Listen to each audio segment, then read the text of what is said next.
Mari kita berdoa. Bapa, kami bersyukur jika hari ini kami belajar tentang tahta kemuliaan yang sesungguhnya.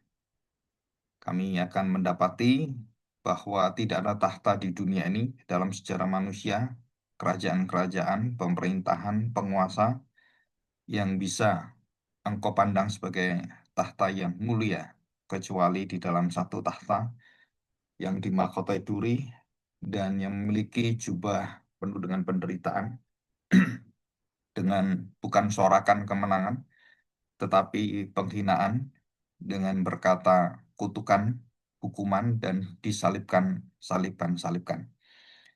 Biarlah kami hari ini belajar dari hamba-Mu, Raja besar sepanjang masa yang bernama Salomo, dan di manakah letak dari penyelewengan serta bergesernya iman yang pada mulanya begitu tegak lurus, tetapi akhirnya goyah dan membelakangi Engkau.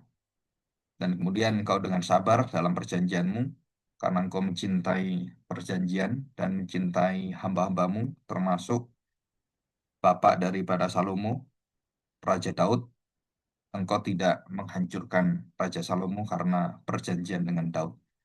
Ajarlah kami dengan hal ini bahwa kami harus hati-hati dengan segala berkat kemuliaan secara duniawi ini yang sementara. Terima kasih Bapa, berkatilah kami dan biarlah Roh Tuhan bekerja dalam hati kami dan mengeluruskan kembali seluruh motivasi kami, pikiran kami, pelayanan kami, hidup kami, dan seluruh bisnis, pekerjaan, dan apapun yang Tuhan percayakan. Dan juga untuk anak-anak dan masa depan keluarga kami. Di dalam nama Tuhan Yesus kami serahkan doa kami. Amin. Oke, kita akan belajar satu tema yang saya pikir-pikir saya tertarik dengan eh, ini asalnya dari beberapa tulisan ini ya, Kompuritan. Terus ada satu perkataan yang bagus, tahta duri. Dan kemudian saya tambahkan tahta gading. Jadi ada perbedaan, ada kontras, ada satu pertentangan antara tahta yang didirikan dengan kekuatan tanda petik penderitaan dan tahta yang didirikan dari gading, itu arti dari kemewahannya. Jadi sesuatu yang diagungkan, ditinggikan dalam pandangan manusia dan dalam pandangan Allah. Ketika langit menghancurkan kesombongan manusia, dan itu judul yang sering kita dengarkan bagi orang-orang Israel, itu selalu diingatkan bahwa langit itu selalu tidak tidur. Allah itu tidak tidur. Dia terus melihat. Kalau manusia sombong, maka langit akan turun. Dan cerita ini juga ada di dalam cerita-cerita rakyat ya. Tiongkok juga, China, dan juga di India semua. Jadi kalau ada kejahatan, itu biasanya dewa-dewa itu marah gitu ya. Jadi itu hanya lambang daripada bahwa Tuhan itu tidak berdiam dengan kehancuran dan juga pertentangan, pemberontakan, serta kalau kita ngomong itu kemurtatan, kemurkaan Allah itu karena manusia sudah betul-betul tidak bisa lagi menahan diri dan tambah hari tambah jahat, maka dia akan menghancurkan semua. Bukan menghancurkan orangnya dibinasakan gitu ya, dalam arti kalau dia orang percaya, tetapi dia memberi kesempatan dengan menghancurkan apa yang ada di sekeliling Salomo. Tuhan itu memberi kesempatan Salomo untuk melihat kembali bahwa aku yang memberi, aku yang mengambil. Aku yang memberikan tahtamu, aku yang berhak menurunkan kau dari tahtamu. Dan semua itu adalah Tuhan yang menentukan. Oke, ini kita lihat ayat firman Tuhan di 1 Raja-Raja pasal 6 ayat 37-38. Saya bacakan ini terlebih dulu ya. Dalam tahun yang keempat, dalam bulan Siv, diletakkanlah dasar rumah Tuhan. Dasar rumah Tuhan. Dan dalam tahun ke-11, dalam bulan Bul, yaitu bulan ke-8, selesailah rumah itu dengan segala bagian-bagiannya dan sesuai dengan segala rancangannya. Jadi berapa tahun rumah Tuhan? Ya, rumah Tuhan itu berarti kan bait Allah sebenarnya. Berapa tahun bait Allah didirikan? Jadi 7 tahun lamanya ia mendirikan bait Allah. Jadi Salomo mendirikan rumah bait Allah itu dengan yang ada semua ornamennya tuh ukirannya tuh itu lama sekali ya, 7 tahun namanya. Dan kita kemudian bersyukur karena Salomo yang diberikan hak mendirikan eh, istilahnya mendirikan bait Allah, dan itu tidak diberikan kepada Daud karena Daud tangannya itu penuh dengan darah, berlumuran dengan darah, pembunuhan dan semuanya. Dan juga ada dosa-dosa yang memang tidak diperbolehkan Tuhan melalui Daud dan Salomo. Apakah Salomo lebih baik? Enggak juga. Tapi karena Tuhan sudah berjanji dan melalui Salomo, Tuhan berikan semuanya dan Salomo itu berubah arah, berubah hati, berubah pikiran, dan berubah tanda petik penyembahannya. Nah, kita lihat pasal 7 ayat 1. Istana Salomo. Nah, berapa tahun dan berapa mewah, berapa hebatnya, berapa lebih berharganya Salomo dengan istananya. Nah, ini kita tahu perbedaannya. Kita lihat ya, Salomo mendirikan istananya sampai 13 tahun lamanya, barulah selesai seluruh istananya itu. Ia mendirikan gedung hutan Libanon 100 hasta panjangnya dan 50 hasta lebarnya dan 30 hasta tingginya, disangga oleh 3 jajar tiang kayu aras dengan ganja kayu aras di atas tiang itu. Dan kemudian dijelaskan satu persatu dan lebih detail dan banyak sekali hal-hal yang luar biasa. Jadi istana dengan bait Allah itu beda jauh. Bait Allah cuma beberapa wilayah gitu kan, luasnya berapa. Tapi istana Salomo itu berpuluh-puluh lipat kali lebih gede, lebih bagus, lebih mewah. Dan bahkan dikatakan kalau saudara tahu beberapa ayat yang sebelumnya kita baca itu dan selanjutnya, tahta Salomo itu tahtanya itu dari emas dan berlapis 7 tingkat. Jadi itu gimana itu tahtanya itu sampai sekarang kan eh, itu tahta itu di mana gitu. Dan itu pasti diambil orang dan jadi rebutan semuanya. Jadi semua yang ada di dalam seluruh karya Salomo itu apapun itu jadi rebutan. Mau bait Allah di dalam juga penuh dengan emas dan mau di dalam istana Salomo apalagi tahtanya itu penuh dengan emas semuanya. Jadi kalau dihitung itu 666 talenta. Jadi 666 talenta emas itu kira-kira ribuan ton itu. Ya, jadi bukan 1 kilo, 2 kilo, 1 gram kita beli emas kan 1 gram. Itu ton-tonan, ya, bukan jadi tontonan gitu, tonan gitu kan, jadi berton-ton. Dan belum lagi yang lain. Belum lagi beberapa persenjataan dari perisai emas, ada ratusan, bahkan ada yang sampai 300 perisai, terus ada yang 600, ada yang keretanya juga, beberapa kereta itu tombak-tombaknya juga itu kadang-kadang dilapisi dengan, dan segala sesuatu itu nggak ada yang seperti Salomo. Sampai hari ini, sampai hari ini. Nggak ada satu kerajaan, satu negara yang luar biasa seperti Salomo. Yang kita tahu itu satu kerajaan yang di Thailand dan Brunei ya, Brunei ataupun di Arab Saudi yang kerajaan-kerajaan kaya. Nggak pernah seperti Salomo. Walaupun mereka ada mirip-mirip gitu ya, tapi jauh sekali, jauh sekali.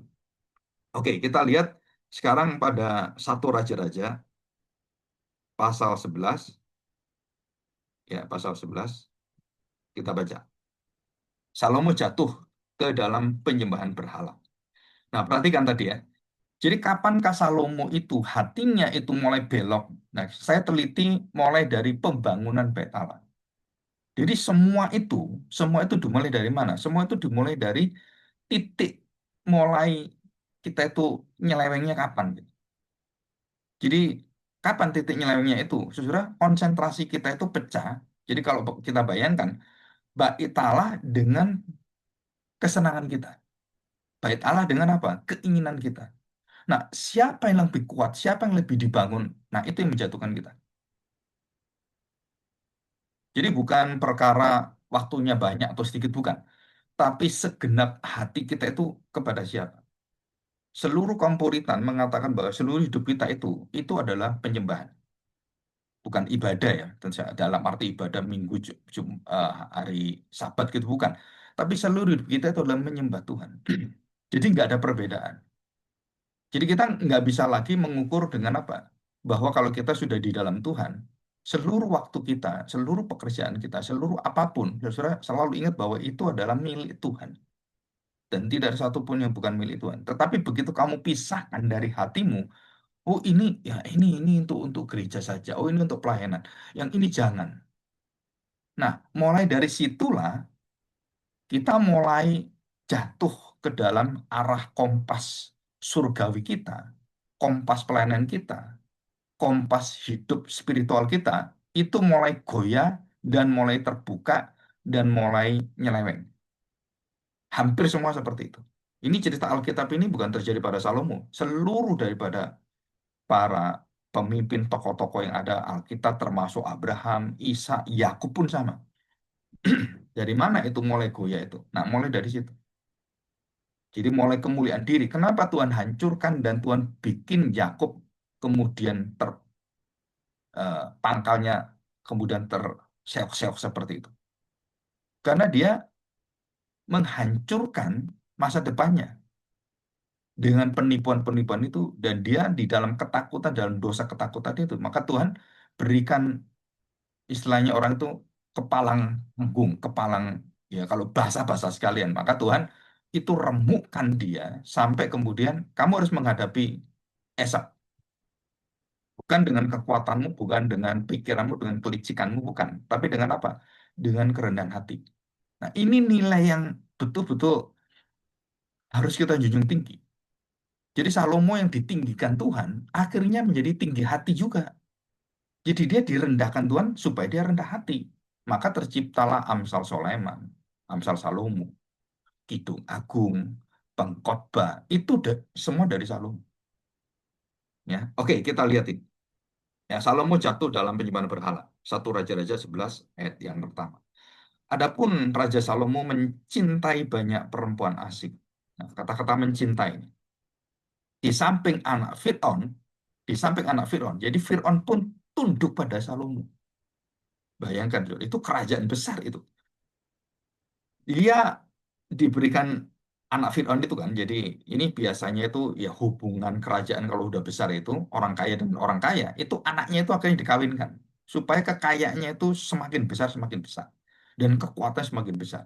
Jadi tokoh-tokoh konglomerat itu anaknya kawin dengan anaknya ini dengan ini supaya dia keterikatan konglomeratnya itu semakin kuat dan nggak bisa diganggu gugat. Negara pun kalah. Nah ini sama. Jadi di samping anak Firaun, ia mencintai perempuan-perempuan siapa? Moab, Amon, Edom, Sidon, dan Het. Nah, saudara ingat baik-baik. Het itu Kanaan orang Het, Hewi, terus semua itu disebutkan itu orang-orang Kanaan. Dan dilarang bangsa Israel untuk menikah dengan orang Kanaan. Itu ada pasal-pasalnya. Di dalam Keluaran juga sudah jelas sekali. Dikatakan padahal tentang bangsa-bangsa itu Tuhan telah berfirman kepada orang Israel. Janganlah kamu bergaul dengan mereka dan mereka pun jangan bergaul dengan kamu. Sebab sesungguhnya mereka akan mencondongkan. Nah ini, kamu kalau udah kawin mencintai mereka, nggak mungkin nggak akan condong. Pasti kamu akan condong. Kalau kamu nggak condong, kamu akan resah seumur hidupmu. Kenapa? Karena terjadi pertentangan dalam jalan hidupmu. Dikatakan mencondongkan hatimu kepada Allah-Allah mereka. Hati Salomo telah terpaut kepada mereka dengan cinta. Jadi ini arti cinta sebenarnya cinta yang berkaitan dengan eh, cinta lahiriah manusia ya, bukan cinta pada Tuhan. Ia mempunyai 700 istri dari kaum bangsawan dan 300 gundik. Istri-istrinya itu menarik hatinya, dikatakan daripada Tuhan. Nah, apa yang mencondongkan itu? Karena Tuhan nggak menarik, istrinya lebih menarik. Tuhan tidak bisa digauli, istrinya bisa digauli. Tuhan tidak bisa dipeluk-peluk, istrinya bisa dipeluk dan bisa balas peluk. Sedangkan Tuhan secara fisikal, ya saudara, nggak ada sesuatu yang kerasa apapun kalau kita ngomong seperti itu. Tapi istrinya bisa memberikan interaksi dan sikap serta kedekatan dan apalagi dikatakan seorang istri. Ya, 700 istri dengan 300 kuda. Nah, dikatakan di sini, jadi istri-istrinya itu mencondongkan hatinya kepada Allah-Allah lain sehingga ia tidak dengan sepenuh hati berpaut kepada Tuhan Allahnya seperti Daud ayahnya. Ini saya pernah bahas, tidak sepenuh hati. Oke, kita akan melihat ini. Ya. Yang pertama, sudah kita bayangkan ada dua tahta di depan kita. Mana yang kita pilih? Yang satu begitu megah, atau kalau saya mau mau jelaskan, jangan tahta lah, gereja lah, saudara gereja gitu ya. Gereja yang penuh dengan kemegahan, gading yang putih bersih, penuh dengan seluruh apa ya ke orang itu keindahan, terus gedung-gedung yang luar biasa, dihias dari berbagai hal yang bersifat yaitu emas, dan di situ ada seluruh peralatan yang bagus, kemudian kamera, terus layar yang luar biasa, sound system yang luar biasa. Terus itu, dan dengan ukiran-ukiran, jadi ada karya manusia di dalamnya itu yang ikut di dalamnya. Jadi apakah itu multimedianya diatur bagaimana, ada tari-tarian, ada begitu banyak sekitar ya singernya, dan bagaimana mereka, wah itu luar biasa. Ya. Dan kalau saya lihat, yaitu kerajaan Salomo kecil lah di gereja.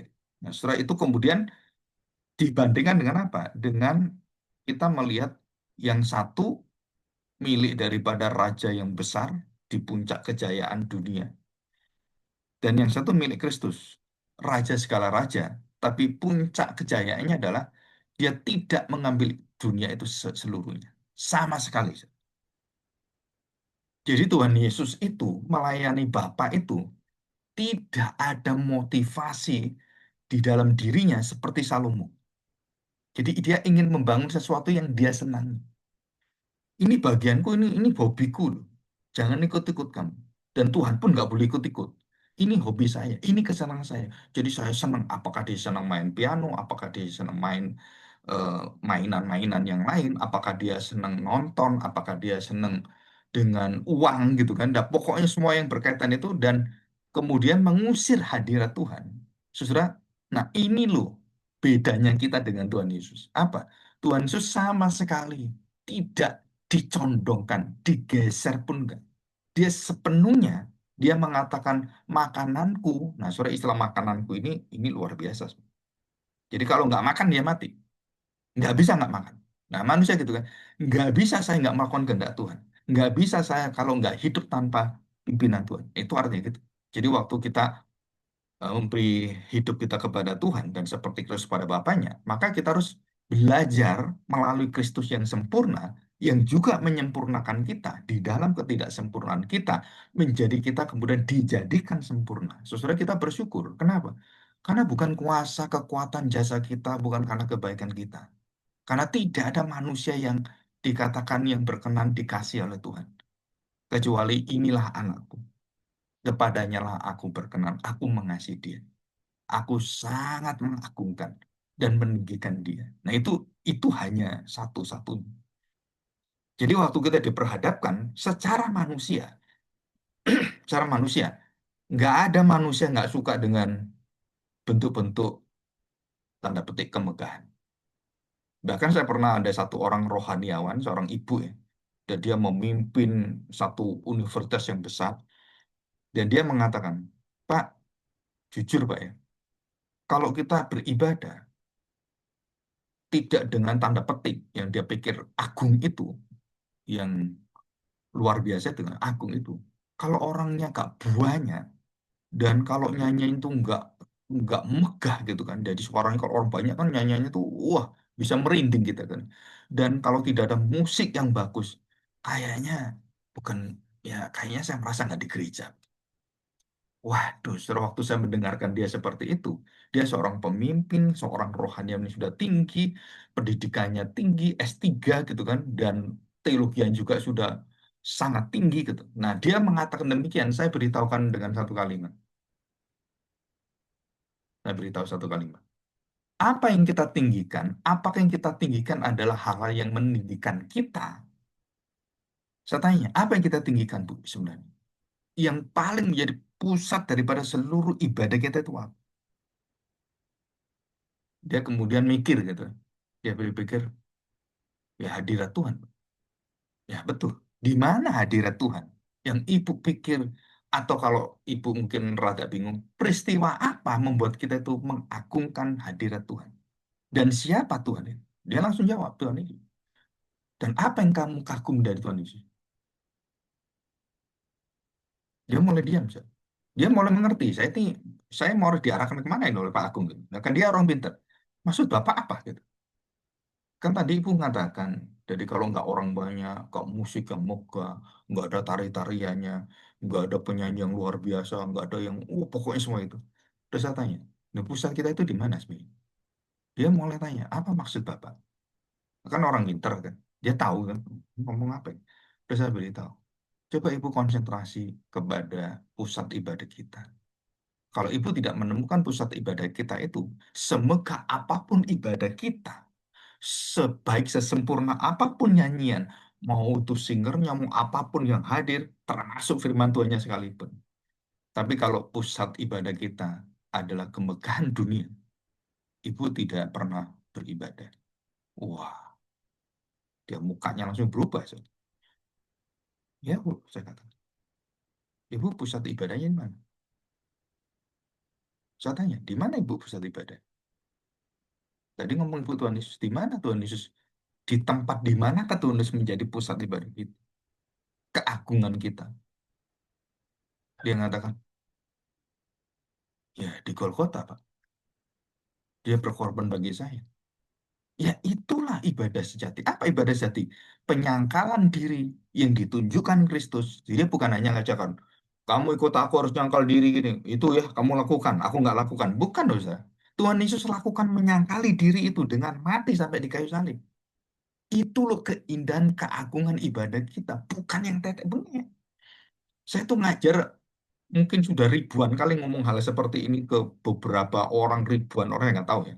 Berapa ratus ibadah. Saya beritahu, hamba-hamba Tuhan itu yang nangkep itu kadang-kadang pikirannya udah ini ya, terpolusi. Jadi udah dijelasin, "Loh, kalau kamu ibadah, kamu selalu memandang orangnya, organisasinya, terus suasananya, perasaannya. Ah, saudara, saudara belum beribadah itu. Pusat kita ibadah adalah bagaimana kita merasakan hadirat Kristus di dalam seluruh kehinaannya, di dalam seluruh penderitaannya, itu menjadi keagungan kita. Jadi bukan yang kita lihat sini kiri kanan, bukan. Nah, Salomo jatuhnya di mana? Dia lupa diri, saudara. Dia membangun dirinya, dia tidak menyangkali dirinya, dia mengagungkan dirinya. Hamba Tuhan siapapun, mau pendeta mau siapapun, jika dia lupa diri, dia tidak mengagungkan Tuhan dan dia dipuja-puja seluruh hidupnya oleh jemaatnya, oleh siapapun. Saudara, Tuhan itu muak sekali dengan orang-orang seperti ini. Tuhan jijik dengan orang seperti ini. Ya walaupun kita kagum sehebat apapun, tapi dia ngomongnya nggak pernah mengajarkan orang melihat kepada kemuliaan Kristus dalam khotbahnya. Dan apapun diajarkan, saudara kalau tidak menuju kepada ke sana, mulai dari awal doa sampai doksologi, saudara terus kemana ibadah kita? Seperti Salomo, kemana ibadah kita? Ya mencintai, mencondongkan hati kepada hal-hal duniawi, termasuk di dalam kita beribadah. Justru ini sulit sekali. Kenapa? Karena orang-orang yang mengerti inti daripada ibadah, itu kita akhirnya tidak pernah tergoyahkan dengan apa? Kondisi apapun terjadi, ya saudara, pusat ibadah kita adalah Golgota. Kemuliaan kita itu di sana, di kehinaan itu yang ditanggung Kristus. Nah, Salomo tidak, saudara. Salomo menikmati itu, menikmati dikasih, dipuji, dilayani oleh istri-istrinya, dan diagungkan, dipuja-puja oleh istrinya, dan oleh rakyat semuanya. Dan itu bukan milik dia, itu milik Tuhan. Ya. Nah, kita lihat sekarang tata Salomo. Kejayaan berkilau yang sempurna dan hati yang retak serta rusak. Saudara, Salomo itu anak Daud dan banyak hikmat yang tidak tertandingi dan banyak orang datang, para raja, orang-orang yang ada masalah dengan negaranya, masalah dengan pemikiran-pemikirannya dan bagaimana mengaturnya semuanya itu datang ke Salomo dan tidak ada satupun. Sudah baca di dalam firman Tuhan. Salomo satu Raja-Raja pasal 10 sampai ke 11. Saudara baca di situ. Dan Salomo didatangi orang, ditanya untuk apa?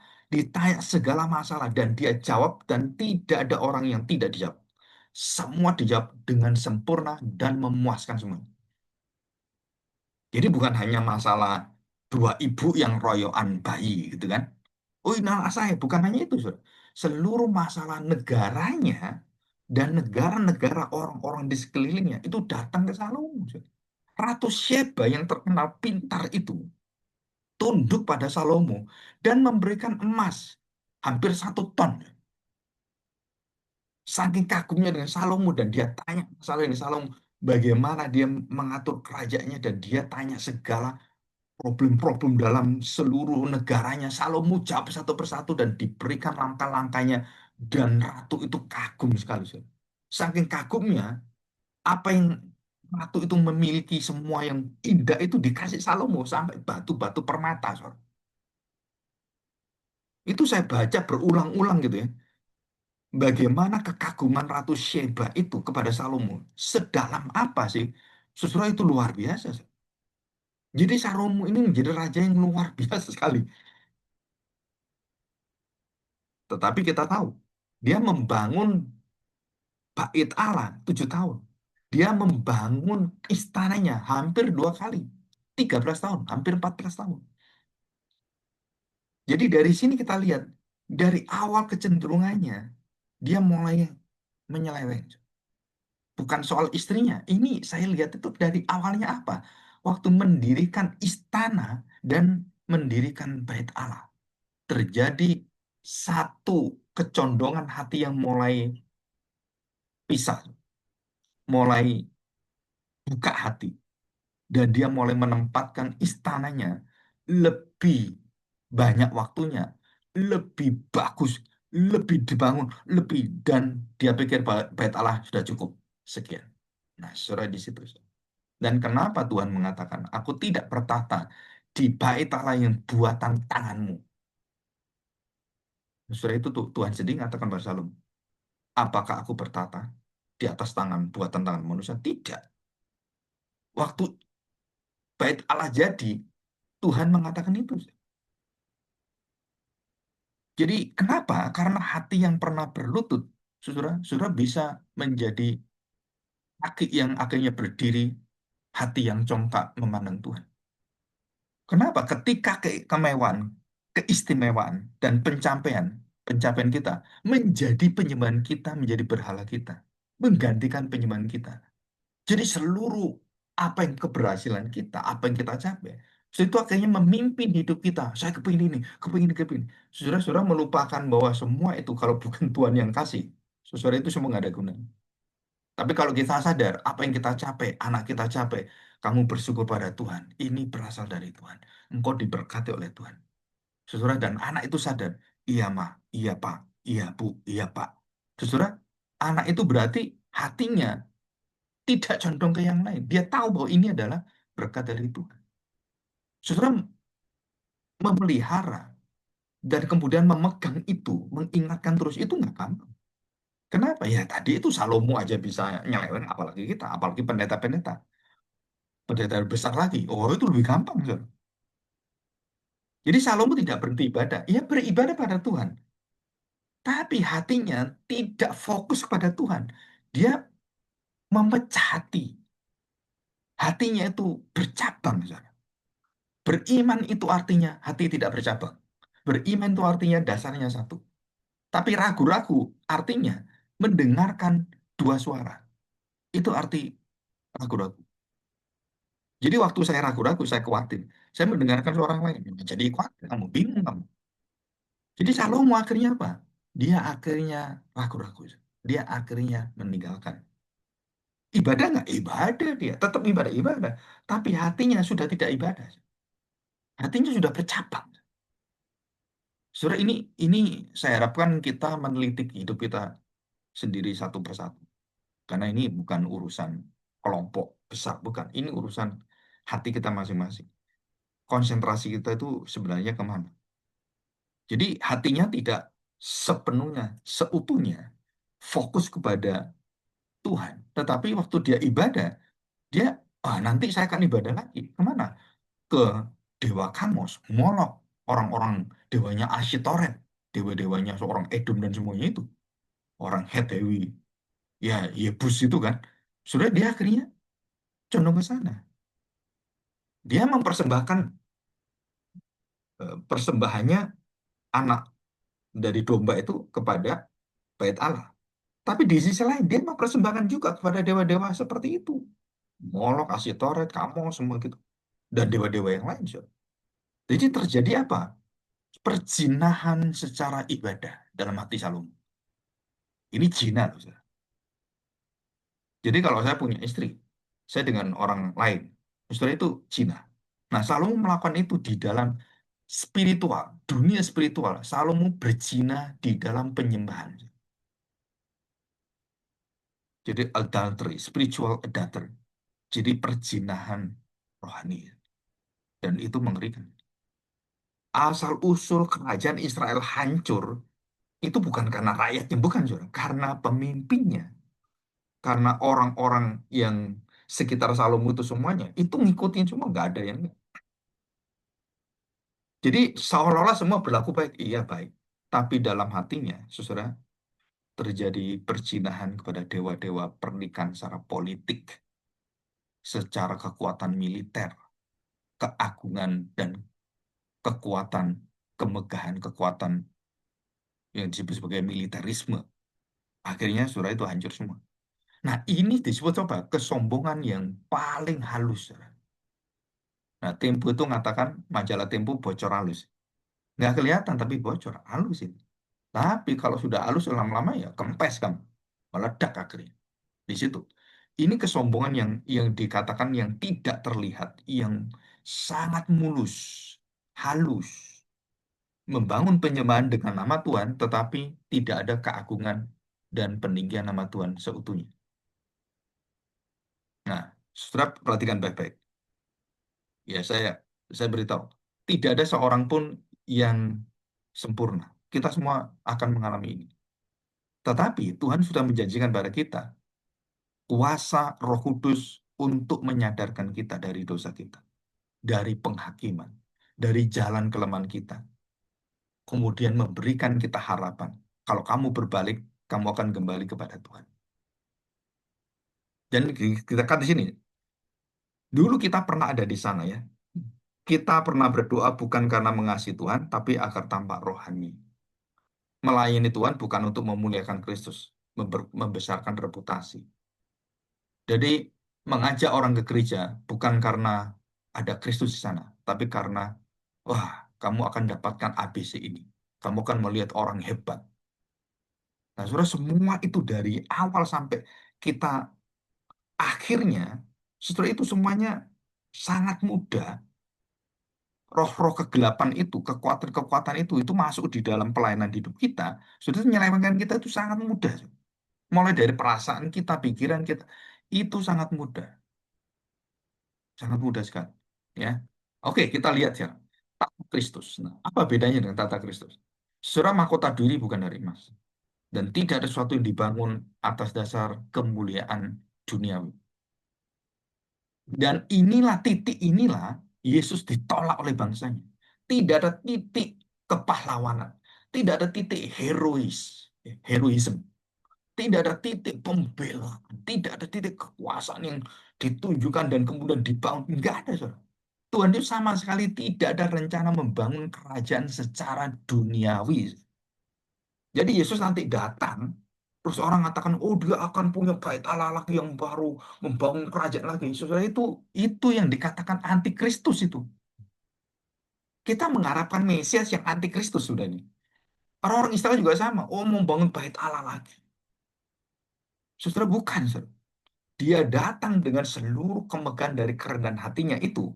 Dia akan mengangkat semua orang yang hancur hidupnya, yang di dalam seluruh kehidupan, yang di dalam eh, kerendahan hati itu, dia angkat orang itu. Tapi yang dalam kemegahan ibadah dibuang semua. Nggak ada yang diangkat oleh Tuhan. Apalagi masuk ke surga, di pintu surga mengatakan, kenapa kamu masuk ke sini? Kamu nggak punya hak di sini. Aku kan teologi reform. Nah, guruku itu John Calvin. Saudara, nggak ada orang masuk surga seperti itu. Kadang-kadang saya dengan teman-teman saya, ya, walaupun saya teologinya reform gitu ya, Tapi mengagungkan itu lebih daripada kebesaran Tuhan. Saudara kita dosa sekali. Ya. Terus kemudian orang katakan, oh berarti Bapak bukan reform. Bukan reform. Saya itu, penyembahan saya itu Yesus Kristus, bukan reform. Bukan teologi yang saya sembah, bukan. Yang saya sembah itu Yesus. Jadi jangan pernah disalah ini ya, disalah fokuskan, disalah arahkan. Jadi teologi itu membantu kita mengenalkan Kristus. Jadi jangan dibalik. Kalau nggak ada teologi, kamu nggak akan kenal Kristus. Ya salah kamu. Kamu kalau nggak ada Kristus, nggak ada teologi reform itu. Ini pikiran kita tuh terbalik-balik. Nah, kita lihat sekarang di Kalvari. Kita pandang Kalvari. Tahta Yesus. Apa yang didirikan?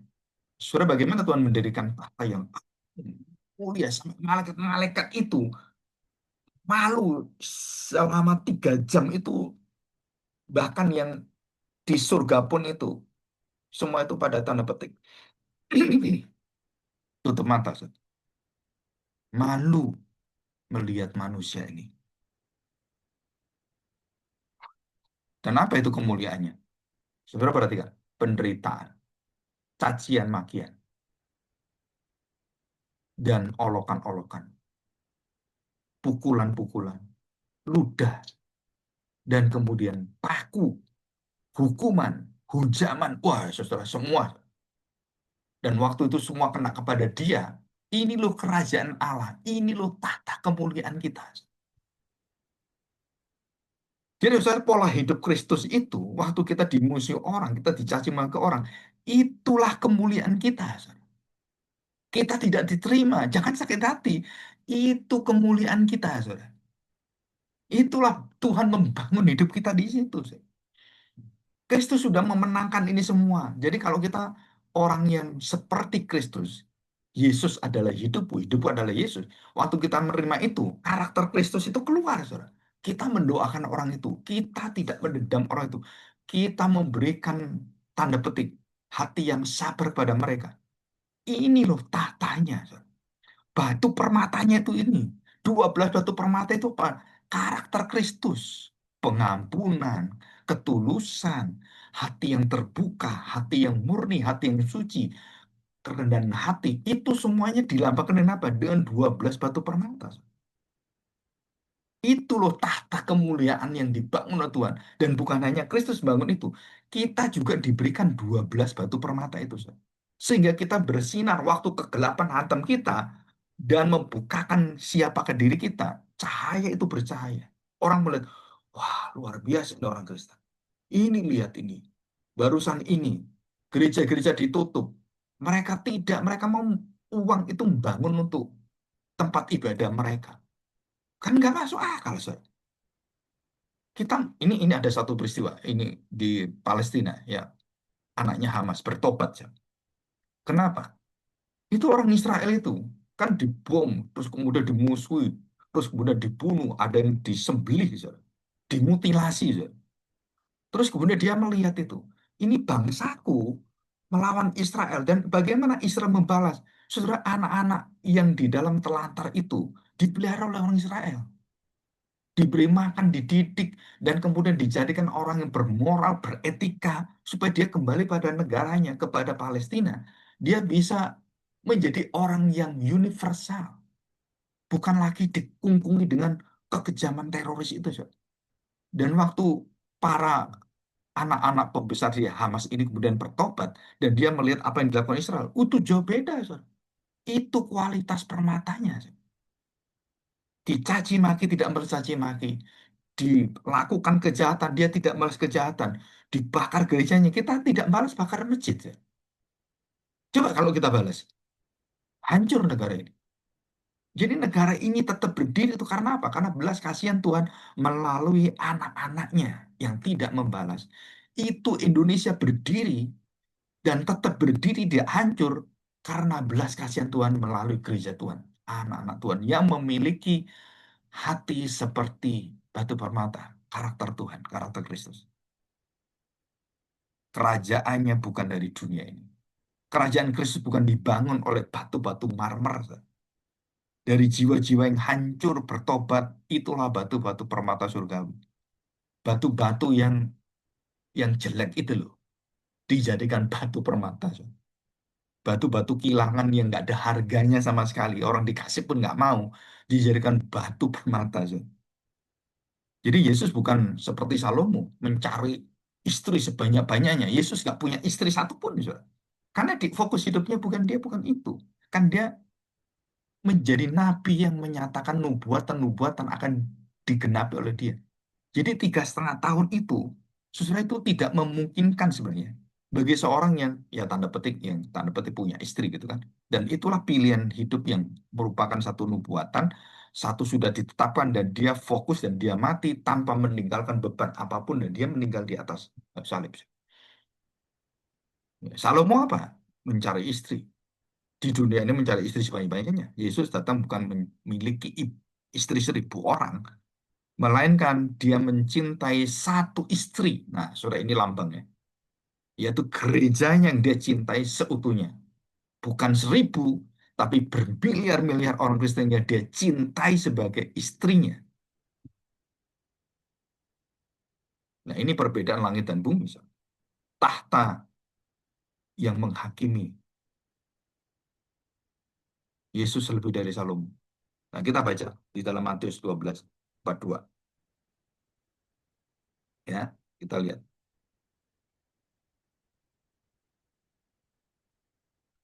Di dalam Matius 12:42. Ini saya pakai iPod yang iPad yang lama. Jadi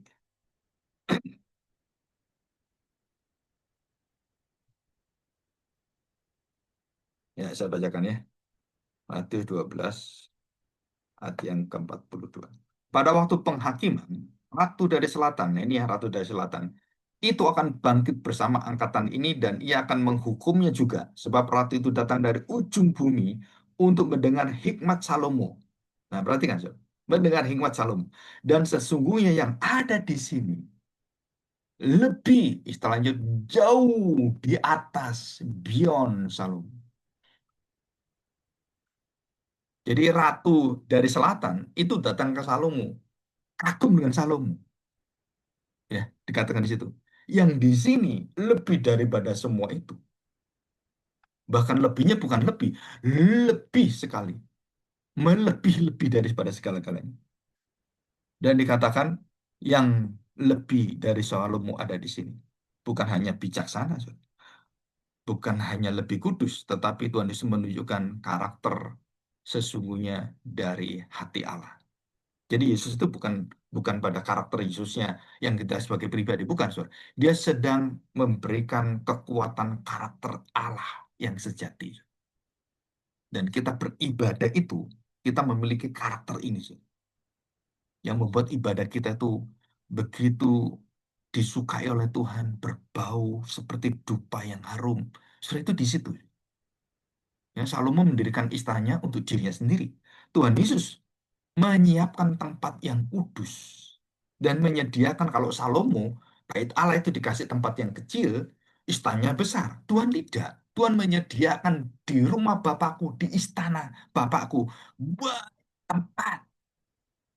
Beda sekali, Sir. Dia dihukum di satu tempat bukit tengkorak, bukit Golgota. Dan itulah tempat yang layak bagi anak manusia. Dan bagaimana kita melayani, kita caci maki, kita olok-olok, kita hina dia, kita hukum, kita paku di kayu salib gitu kan. Terus dia memberikan kita istana surgawi. Ini kebalikan dengan hati Salomo. Kristus mendirikan tempat kudus, rumah kudus bagi kita. Dan bukan hanya kita, seluruh orang percaya. Rasul Paulus dengan jelas mengatakan dalam Filipi pasal kedua, sekalipun dalam rupa Allah, berarti kan, Saudara, ia tidak mempertahankannya, tapi dia mengosongkan dirinya dengan menjadi manusia. Menjadi manusia saja itu kan sudah rendah itu kan. Dan manusia yang taat. Taat sampai kapan? Taat sampai mati. Lebih rendah lagi. Dan matinya kenapa? Matinya di kayu salib, Saudara. Lebih rendah lagi. Mengapa di kayu salib itu orang terkutuk yang terhina? Dan tempat di kayu salib itu tujuan kemana? Ya neraka, Saudara. Saudara kita belajar. Seluruh langit pemikiran kita, nah saya pakai ya, heavenly mind. Seluruh pemikiran kita tentang langit itu, saudara, Tuhan Yesus kemudian memberikan kita dan memberikan satu kejernihan, satu fokus yang luar biasa. Apa itu? Saudara perhatikan. Iblis membuat semuanya itu kabur. Dan Tuhan Yesus memberikan satu mata yang tajam. Dan kita kemudian jernih lihat, oh ini loh yang diinginkan Tuhan. Jadi iblis membawa kita nyasar kemana-mana. Roh-roh kegelapan itu, pemimpin-pemimpin dan semua kenikmatan dunia. Tapi Yesus jelaskan, ini loh yang aku mau. Ini loh yang kamu harus kejar. Nah, sudah di situ. Jadi sekalipun dalam rupa Allah, sekalipun kamu memiliki segala-galanya seperti Salomo, kamu memiliki kekayaan, kehormatan, kemuliaan, kejayaan, waduh, kekuatan militer, ekonomi, seluruh dari kesejahteraan semua. Saudara, sekalipun. Dan dia katakan, ia meninggalkannya, tidak mempertahankannya. Dan Salomo tidak bisa menyangkali itu, saudara. Salomo tidak bisa menyangkal itu. Jadi Tuhan Yesus itu menjungkir balikan seluruh cara berpikir kita. Kalau saya katakan langit menghancurkan logika kekuasaan dunia. Kemuliaan sejati bukan ketika nama kita ditinggikan, saudara. Tapi pada saat kita memberitakan Kristus, engkau dihina, engkau dicaci maki, engkau tidak dimengerti, dan engkau disepelekan, saudara. Itu nilai kemuliaan kita tuh muncul di sana. Jadi saya lihat para hamba Tuhan yang ada di channel YouTube dan semuanya saling caci maki seperti itu. Saya tanya, di mana batu permata itu? Di mana kemuliaan itu? Cacian balas cacian dan semuanya. Dosa. Pendeta-pendeta ngomong goblok, babi, semua gitu. Waduh, saudara saya lihat di YouTube itu. Aduh, bagaimana kita menjadi terang, kita sendiri mulut kita nggak terang gitu kan. Dan ketika kita menyangkali diri, kita memikul salib. Saudara, kemuliaan Kristus itu bersinar dalam hidup kita dan tidak tertutupi. Ya, oke, yang terakhir. Nah, pada zaman kondisi media sosial yang luar biasa ini, saudara, maka segala media sosial yang ada itu memberikan iming-iming. Perhatikan, iming-iming apa? Saudara, kita diberi seperti orang itu berburu like, berburu followers, subscriber, berburu jabatan-jabatan surgawi, berburu bagaimana saya itu dilihat orang. Ah, kalau ini orang bagus, ayo kamu jadi majelis. Saudara semua berburu. Nggak ada satupun yang menduduki tempat-tempat rohani dengan hati yang berkarakter Kristus. Nah, ukuran kita mendudukan orang di tempat-tempat yang kepengurusan itu, saudara. Kalau hatinya tidak memiliki karakter Kristus, kenapa di GPR itu saya belum bentuk majelis? Saudara-saudara harus tahu rahasia ini. Karena saya sedang mencari orang-orang berhati Kristus, saudara. Yang pelayanan itu sungguh-sungguh menyerahkan hidupnya berfokus pada Kristus.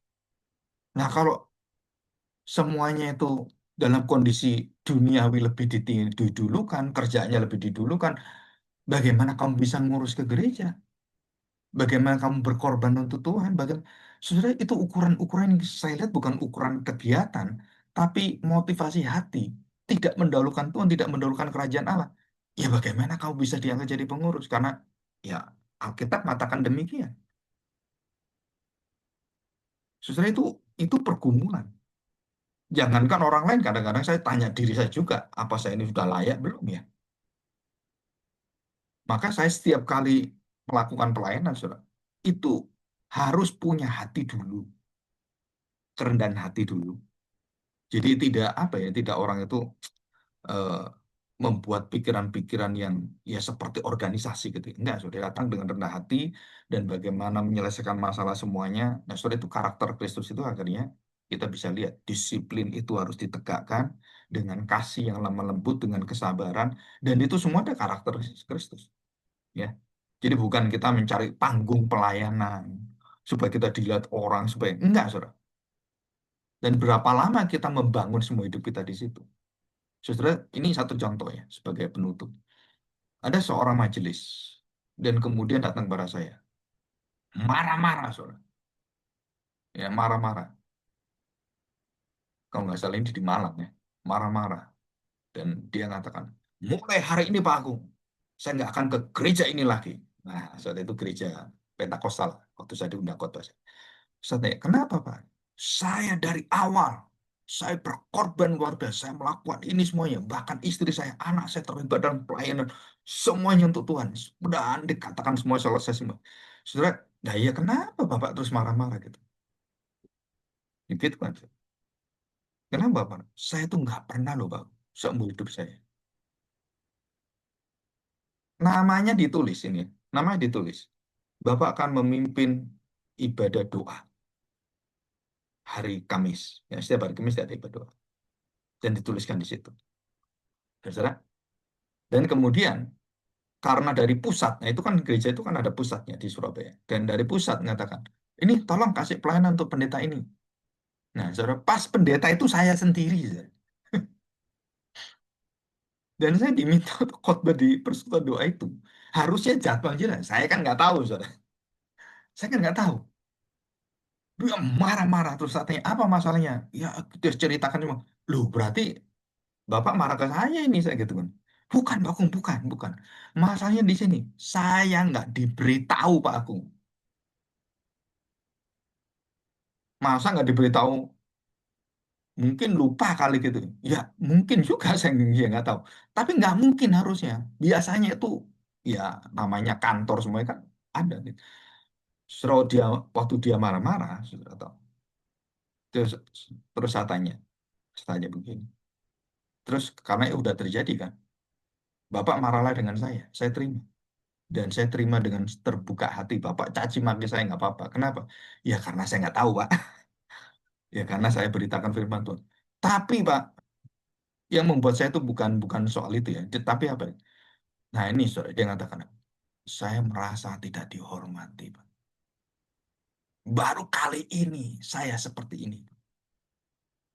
Saya datang, saya sudah siapin khotbah. Loh kok yang khotbah orang lain? Terus katanya, loh kan jadwalnya saya. Oh iya Pak, pengurus lupa beritahu Bapak ya. Ini perintah dari atas, dari gembala sidang kita di Surabaya. Harus dia. Oh, maaf Pak ya. Gini, gini. Wah, dia sakit hati. Dan setelah selesai, dia datang ke saya, karena yang khotbah saya. Dan dia utarakan ya. Dan saya beritahu, kalau Bapak percaya Tuhan Yesus, iya, Bapak mau hidup seperti Tuhan Yesus. Iya, Pak. Dan saya beritahu, saya minta maaf. Karena saya nggak tahu apa-apa. Saya betul-betul minta maaf. Dan biarlah firman Tuhan saya bawakan.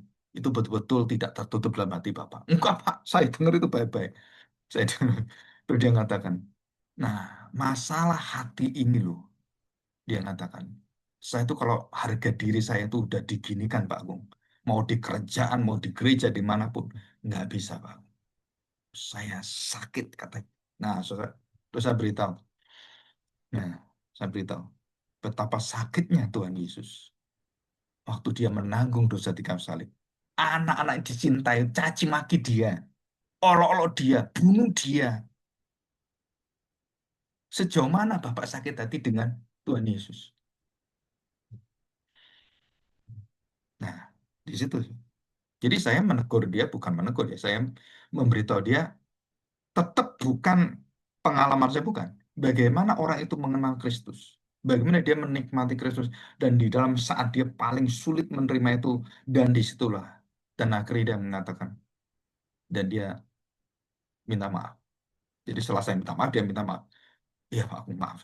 Saya sharing ini betul saya minta maaf. Saya tidak marahi Bapak, enggak. Cuman saya itu, ya saya tahu bahwa saya itu tidak layak melayani Tuhan. Dia ngomong gitu ya.